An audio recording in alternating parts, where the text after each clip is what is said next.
Hey guys, I just want to welcome you to this video entitled What I Wish I Knew When I Started Playing Blues Guitar. There's some things that I want you to know and I want to pass along those, and I hope you learn a lot. The first thing, guys, that you want to learn and want to get in your mind when you start playing blues guitar is there's two scales that you need to learn: the minor pentatonic and the major pentatonic. And it seems very in vogue today to make fun of both those scales. Or you're less of a guitar player if that's the scales that you rely on. That couldn't be farther from the truth. That's a very snobby uh, approach to take the guitar. If you use a certain scale, you're not as good a guitar. That's farthest thing from the truth. Uh, I'm looking here on my list, and you've got people like B.B. King, Freddie King, Albert King, Billy Gibbons, Stevie Ray Vaughan. We can go on forever. Those guys played two scales or three scales: major pentatonic, minor pentatonic, and the blues scale. That's three scales. That's more or less what they play all the time. So just get in your mind, if you're going to be a blues rock guy, those are the scales you need to learn. And I'm not saying don't learn the modes. Learn as much as you can, but don't fret over knowing you don't know. I don't know the modes or whatever. Concentrate on the major and minor pentatonic and the blues scales. It'll work for you. Don't listen to people who belittle those scales. That's a very childish way of looking at things. So let's look at my over here my my notes I've got here for you guys. Uh, if you want to study people, study players, B.B. King, study B.B. King, study the way he plays, the way he sounds, his music. Study Albert King, the way he plays, the sound of his music, the way he mixes notes. And Freddie King, those guys, you have to study those guys. If you're learning in blues, you have to learn those guys. Those are the kings of the blues, and pretty much that's who you want to sound like and study their pattern of playing is the three kings of the blues. Now, if you want to play more rock music or blues rock music, I would suggest that you look up Billy Gibbons. Look up Billy Gibbons. He's to me he's the sound of blues rock.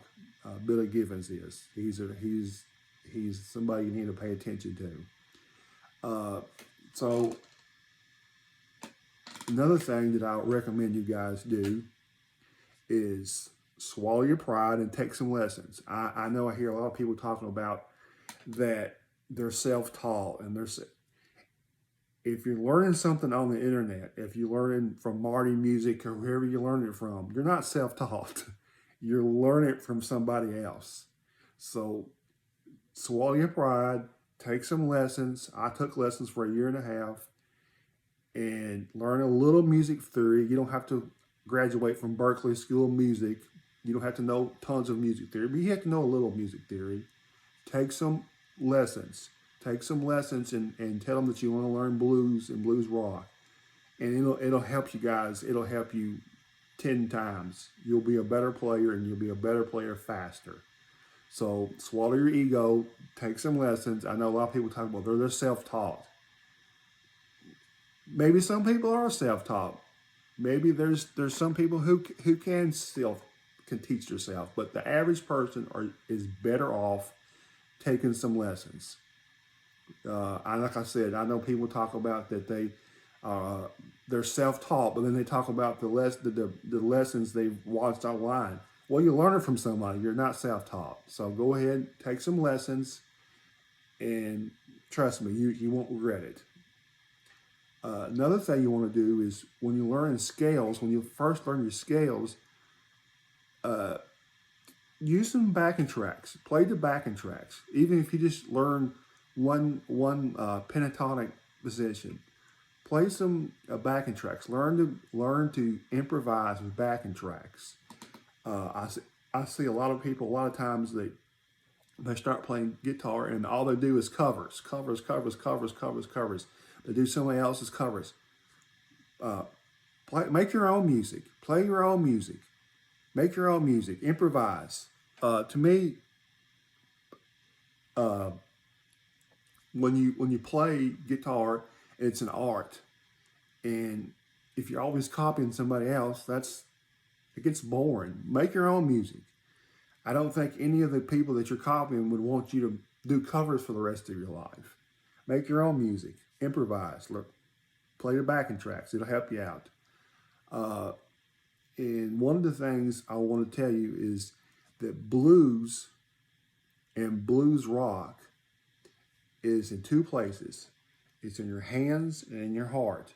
And so I know a lot of people, they think, well, they learn a scale. I mean, they play blues. I've heard people that were very good technically, better than I am technically, and then they would say they're playing blues, and I say to myself, that doesn't sound like blues. That doesn't mean anything about their playing. It's not blues. I've heard people, they're playing and it doesn't sound like blues. Blues comes from your heart and in your hands, and you milk every single note. So, just like a blues phrase, instead of playing this note, this is just an A pentatonic, and this is just something, a little lick that I always play to myself. But if you just play the notes regular, you would just be like this.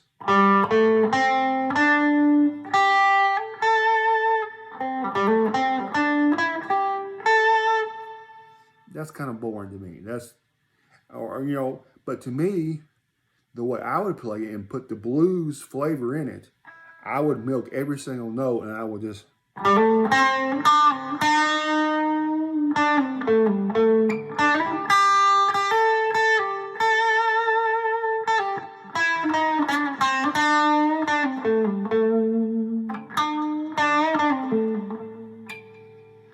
So it's in your hand and your heart, guys. It's you can't really teach that. You have to just pour your heart into these notes, and you're telling a story. So these are just some of the things that I wish I knew when I first started, and I hope you like it and learn from it. And if you have any comments or questions, let me know.